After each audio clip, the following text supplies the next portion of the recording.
welcome to 3D Movie Cinema, the only show that's 3 dimensions away from Halloween H20 being called Halloween Returns. I'm your host, 3D Jake, and today we're looking at Halloween H2O, or as I like to call it, Halloween Water, Halloween 20 years later. It is directed by Steve Miner and is written by Robert Zappa and Matt Greenberg and Kevin Williamson. The movie, once again, stars Jamie Lee Curtis, Josh Hartnett, Adam Arkin, Aunt Michelle Williams, and LL Cool J. The movie is essentially a sequel to Halloween 1 and 2, the original Halloween 1 and 2 that came out in 1978, I believe, in 79, and Halloween 2 that came out in 1981. This time around, this picks up exactly about like 20 years later, where Michael Myers just goes to the school up in California to look for his sister because apparently he has a psychic connection to her and knows where she is, and so he just goes and finds her and basically, to be fair, he does break into the nurse's house. But yeah, he basically breaks into the nurse's house and kills her. There's from Halloween 1 and 2. Kills her, takes this information that Dr. Loomis had, I guess, on Laurie Strode's whereabouts, and then travels, steals her car and travels to, like, California to kill her. And basically goes there and, goes there to basically kill her and her offspring. And so yeah, the movie. I know some people love this movie and some people don't love this movie. I know a lot of people when it came out loved it, and then I know over the years some people it's become like more of a love hate relationship with this movie because I truly do like this movie. I still think I rewatched it recently just last night to just do this review, and I'm like, this is such a good film. Like it literally the whole movie takes place in the school. You know, like the whole movie mostly takes place at it takes place in the school. Like you have Joseph, like even cameos from actors that would become big, like Michelle Williams actually has a supporting character in this movie, but like you have cameos from, of course, like Joseph Gordon-Levitt, who you're like, oh my god, that's Joseph Gordon-Levitt.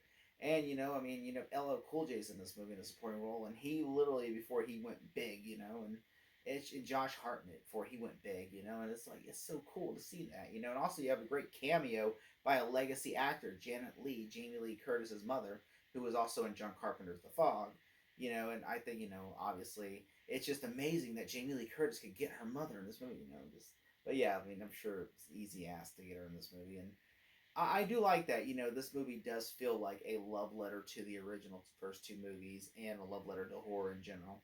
I like this movie a lot. I know some people don't like the movie. I know the one thing I think the biggest issue in the movie, the fact is that one, it doesn't make sense that this is a sequel to Halloween 1 and 2. Okay, because the idea is at the end, Michael Myers shows up, at the end after the hospital blows up and basically Michael Myers and Dr. Loomis perish.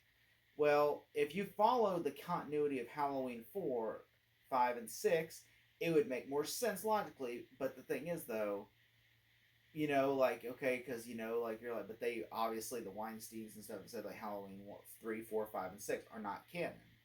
It's basically Halloween 1 and 2 are canon, and then H2O and Resurrections. I do think I understand that like I personally just see it as a sequel to the first six, even though I hate six.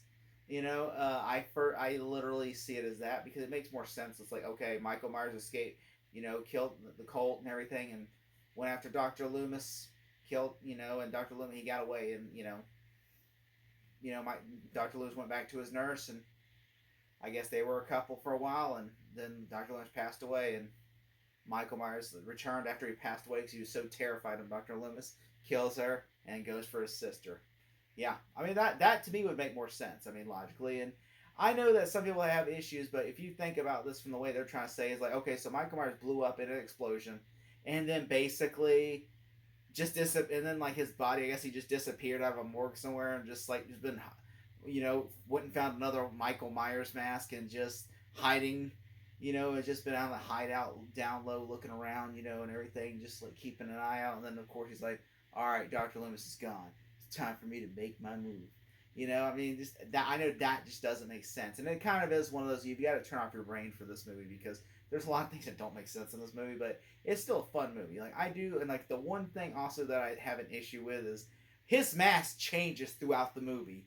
You know, like there's even at one point his mask is CGI. Like at one point his mask turns to CGI. There was like 5 different masks in this movie, I think. I think there's one. No one is. They use the Curse of Michael Myers mask for a couple scenes. Then they use a new mask, which looks really awful. And then they use a CGI mask, and then they use the final mask, and I'm just like, okay, like what are we doing here? Like, come on, like it's just at one point you're just like, this movie, like, because I'm like, I remember seeing like this movie, and I'm like, why is the mask? I feel like the mask, is it me or is it the mask changing mask every 5 minutes? Like because at some points you're like, okay, it looks evil, like you can see Michael Myers, but then you just see like, okay, that mask looks uptight, and okay, that mask is different. That's not even the same mask. And I honestly just wish they would have kept the Curse of Michael Myers mask in this movie because it just is a better mask. Yeah, the movie's not great, but the mask is actually really good.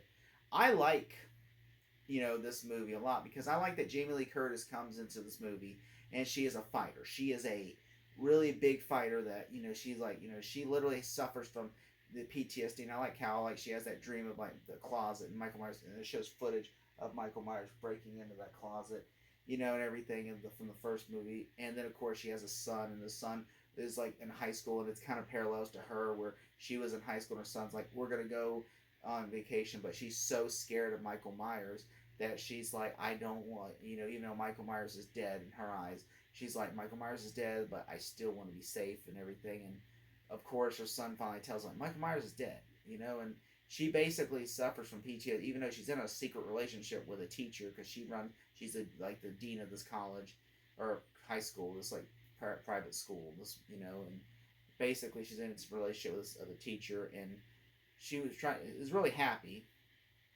but of course, like she's just still sees Michael Myers and everything, and eventually Michael Myers comes to her doorstep, and then of course, that's when eventually it feels like and she like eventually her son has to tell her, you can't, like, Michael Myers is dead, and she comes to this conclusion. I like that aspect that she's someone from suffering, and I like that it in this movie it doesn't overly extend itself like versus in Halloween 2018 where that feels like you just feel almost like Laurie is just like like you're just like, okay, I don't really like this Laurie. I like the other Laurie because yeah, she's suffering, but at the same time, it's like you see her kind of as like she's trying to live her life and she feels a little bit broken, but not completely. Versus in 2018 where she's completely broken, like she's like lost touch with reality.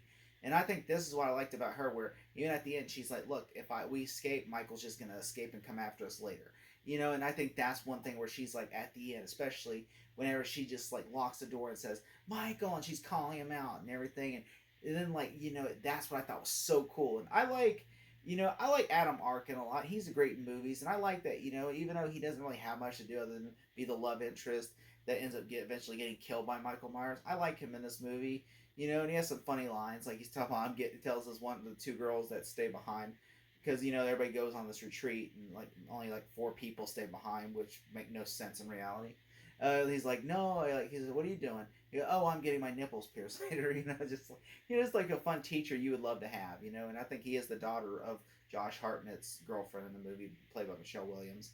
And I do like that there were some cool kills in the movie too, especially how Michael Myers kills one girl and puts a light bulb through her and she just lights up. I thought that was cool. I'm like, that's a cool kill. And I do like how like you see like the scenes of Michael Myers getting close to her, but then then it's like the first jump scares and stuff. I thought that was pretty great. I do also like that how it has a great fight scene because it was originally meant to be in Halloween 4, but they said they couldn't do it because of the budget. So then they used it for this scene where it's Michael Myers is in the cafeteria and he almost gets to her, and I'm like, even he has some pull, even has the pull up where he pulls up, and and even there's even some like nods where like he goes, he thinks she's in the closet, and then she comes behind her, hits him with a fire extinguisher. I thought that was great, and there even is like a fake out death at the end where I really enjoy how she like the paramedics are putting him in there to the ambulance, and then she pulls out a gun and she drives a coroner's truck and then flips it and then she cuts his head off.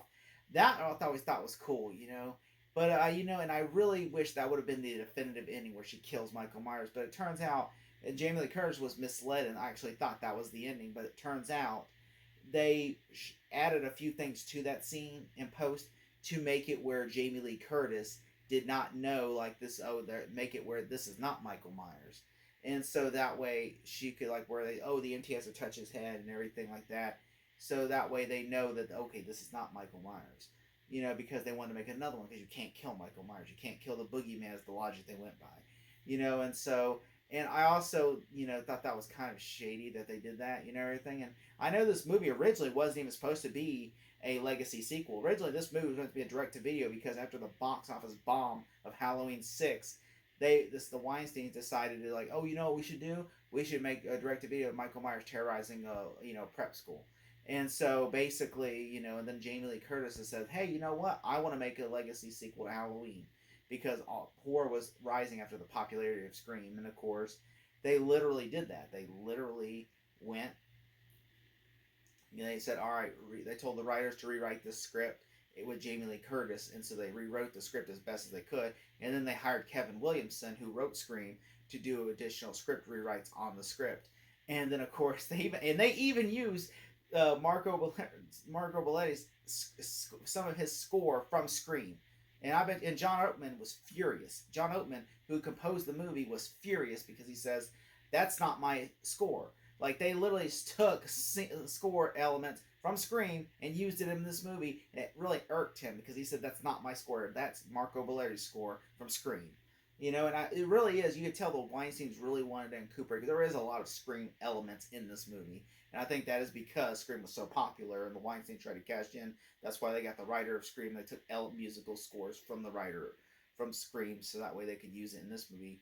And I just wish they would have agreed with The Mask. And I do like that they got Steve Miner, who directed Friday the 13th 2 and 3. I thought that was really great because Steve Miner's a great director, and I like that. He come in and direct. I know she originally wanted John Carpenter to direct this, Jamie Lee Curtis, but he was busy doing, I think, Ghost of Mars, which I'm sure he'd rather have directed this movie instead of Ghost of Mars. But I mean, he did a good job directing this, and I think this is a really good movie, and I really enjoy this movie as a pace, and I like the son in the movie, even though I feel like once he gets stabbed and he's just useless, I feel like that's when his story arc ends. He's just there, a background character, because I mean, like, everybody else just feels like they're like, Jamie Lee Curtis really shines in this movie, and I think that she really gets underutilized a lot in this franchise, because people always say like, like, oh man, like, I mean, one could argue I think her best roles are in 1 and this one compared to 2, because 2 she's just in a hospital bed being helpless until the third act, and I think that's one thing I like about this movie, that she's not a victim, she is a warrior in this movie. And I know some people would probably call it woke now, that like, oh, a female led character, that's strong. But like, I mean, like, but this was a time in the 90s where this is something you don't see, a legacy character. And I think this really shines bright. And I really like her in this movie. And I kind of wish this would have ended it here and not done Resurrections, which I felt did her dirty. And she even said I was contractually obligated to do that movie because she was tricked into her condition for returning was, oh, sign on for another one. And I think that's one thing she said she wishes she could not have done. But yeah, I do love this movie. If I had to give this movie a grade, I would give it a solid A. Thank you so much.